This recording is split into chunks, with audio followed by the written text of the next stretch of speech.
Então, pessoal, em uma parceria da Liga de Fisiologia com a Liga de Reumatologia da UBRA, a gente veio falar para vocês um pouquinho sobre a artrite reumatoide e os aspectos fisiopatológicos que nos ajudam e muito na identificação da clínica do paciente e da progressão da doença, certo?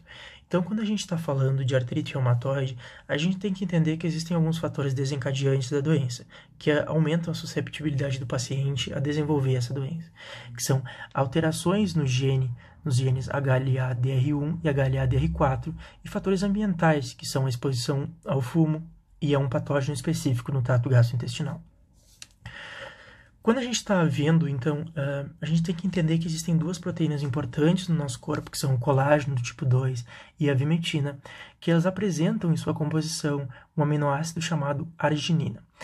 A arginina, no desenvolvimento da doença, sofre um processo de citrulinização e é transformada em citrulina. A citrulina ela é percebida pelas células apresentadoras de antígeno, que são macrófagos, células dendríticas e células B, e essas células apresentadoras apresentam para o TCD4, que vai recrutar linfócitos B, que vão se transformar em plasmócitos e vão começar a produção de anticorpos, seja o fator reumatoide ou seja anti-CCP, tá? Que são bem característicos, são GMs presentes na doença. Quando a gente vê uma visão da sinóvia, que é essa região aqui, a gente tem que entender que esses TCD4, eles vão encontrar as citrulinas, certo?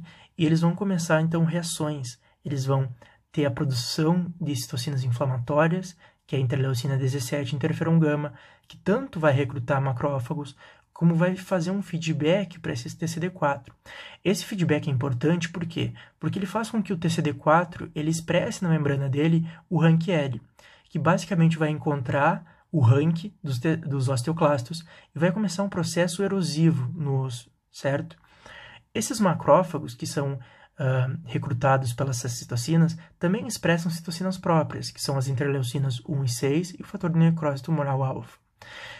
Isso vai fazer com que a gente tenha a formação, então, de um pânus sinovial, que é muito característico da doença, que é basicamente formado por fibroblastos, miofibroblastos e células inflamatórias.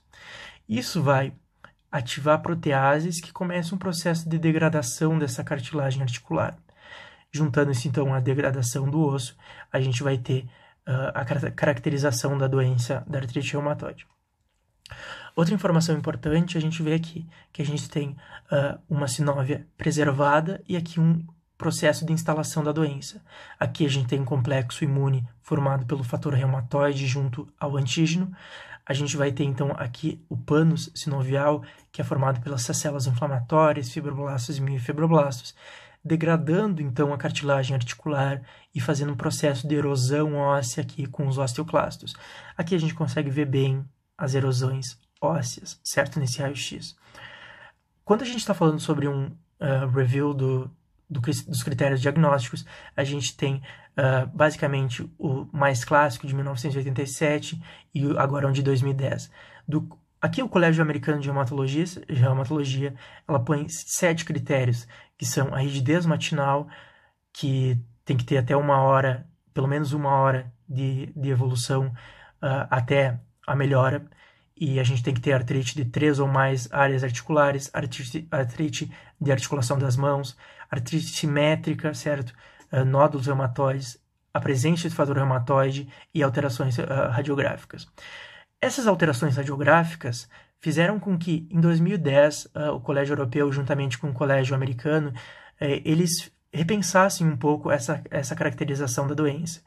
Porque as alterações radiográficas surgem em um período um pouco mais tardio da doença, ou seja, esses critérios aqui talvez não fossem tão eficientes para ver uma doença num estágio muito inicial. Isso fez com que em 2010 a gente tivesse uma nova definição, que é um acometimento articular, que vai somando pontos, a sorologia, o fator reumatoide, ou a presença ou não dele, que vai também somando pontos, a duração dos sintomas, que é menos ou mais igual a 6 semanas, e as provas de atividade inflamatória, PCR e VHS.